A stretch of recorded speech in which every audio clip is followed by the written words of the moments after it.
But I suppose you'd rather have a situation where people are aware of race and are sensitive to it than people just be completely closed-minded and not act if they thought it was an injustice. Definitely. You know, I always go, growing up in South Africa, and that's what I talk about in the book, is apartheid truly, people ask me, oftentimes, people will say, Trevor, why are you so focused on race? Why do you always talk about race? And I say, because it's not going away, and it's such a powerful tool that you can find at the base of so many issues that we have. Race is something that was artificially created to oppress people. That's the truth of the matter. Race is something that was created to oppress people. You cannot deny that in talking about race. You cannot have a conversation about race and not accept the fact that it came to be for that specific reason. And apartheid was the best example of that. The whole idea of apartheid was the South African government at the time needed to find perfect racism. And so they sent a commission around the world to study racism. They went to Australia, they went to the Netherlands, they went to the United States, and they studied racism to see what the pitfalls of those systems were and to figure out how they could implement a more watertight solution. And I think they did. I honestly think apartheid was the most perfect racism we've seen in history, because what it did was it managed to divide not only black and white, which is what most people think of apartheid as. They go black and white. No, but apartheid was specific. Apartheid was precise. It worked on separating even people who were fighting on the same side. Apartheid was telling two black people that they were actually different, and so tribally they should be opposed. Apartheid was telling a mixed race child, a biracial child, that he was superior to his mother but inferior to his white father.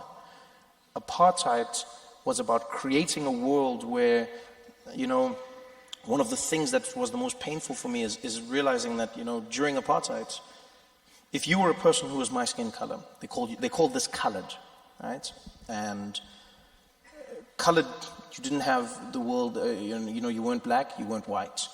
There was even a term in South Africa colloquially used, and that was in Afrikaans, they called it amper bas, which means you were almost the master. And that, as crazy as it seems, that was literally what it was. You were almost. A lot of colored people were told, you could be white. It's just your connection to black is holding you back.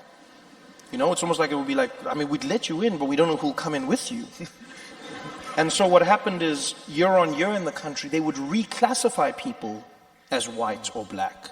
The government would come out every year and they'd go there'd be lists that would come out and they'd say, you have now been reclassified. You could be a colored person, and if you became light enough and your hair became straight enough, voila, you were now a white person, and your life would change immediately.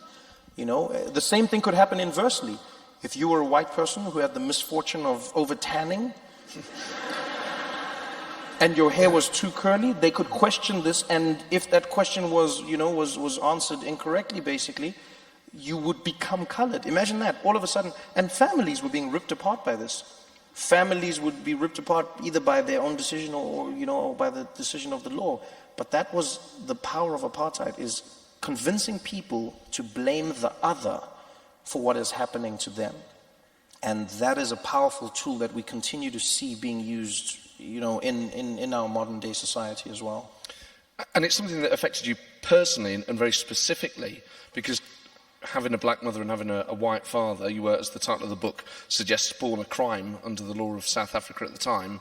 But what fascinates me there are so many threads that run through the book, and one of them is definitely that you are growing up in incredible poverty, in intense violence around you, and yet, because you have slightly lighter skin, within that context, you're relatively privileged relative to your female relatives. Yes. Relative to other people that you go to school with. Yes. So it's this sort of odd, you get favourable treatment, but you're still being suppressed. Well, that's the thing that a lot of people struggle with in the world, is acknowledging your privilege.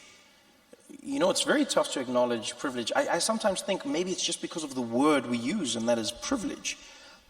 people always think of privilege as implying wealth and health and resources. When people go white privilege, then you'll see poor white people saying, well, I'm not rich, so where's my privilege? I don't have money and resources, where's my privilege?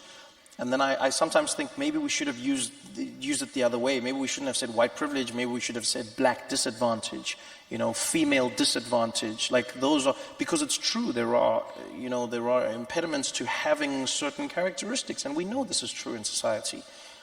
And I even acknowledge this in my life, and I guess that's who I am as a person, is I really try and put myself in another person's shoes. Regardless, it doesn't matter how crazy that person is, I think to myself, I'm going to try and think like you, I'm going to try and work in this world. And I realized why it's so hard to acknowledge your privilege, because you have to deal with your guilt. And for me, as stupid as it sounds, it was in my own family. My grandmother and grandfather treated me differently to every other cousin in my family, because I was the little white child in their eyes. My own grandparents, they loved me, and they never said that to me. But for instance, my grandfather, when we would drive around, always made me sit in the back of the car, because he used to say, the master sits in the back.